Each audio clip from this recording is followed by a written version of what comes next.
बहुत समय पहले एक घने जंगल के बीचों बीच एक रहस्यमयी जगह थी जिसे लोग जादुई वन कहते थे। यह कोई साधारण जंगल नहीं था।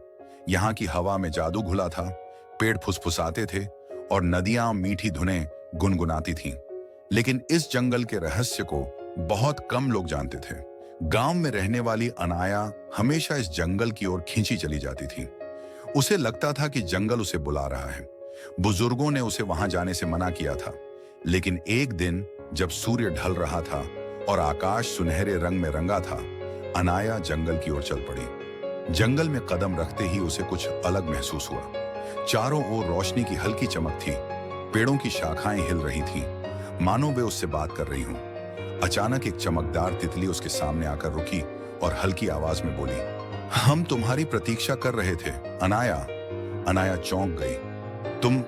तुम मुझसे बात कर सकती हो? हाँ, तितली ने कहा। यह जंगल एक प्राचीन जादू से भरा है, लेकिन उसका स्रोत धीरे धीरे कमजोर हो रहा है। केवल तुम ही इसे बचा सकती हो।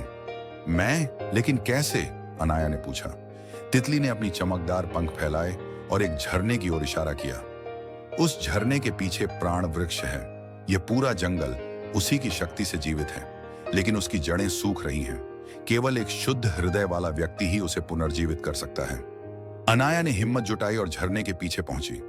वहां एक विशाल वृक्ष था जिसकी टहनियां सूख रही थीं।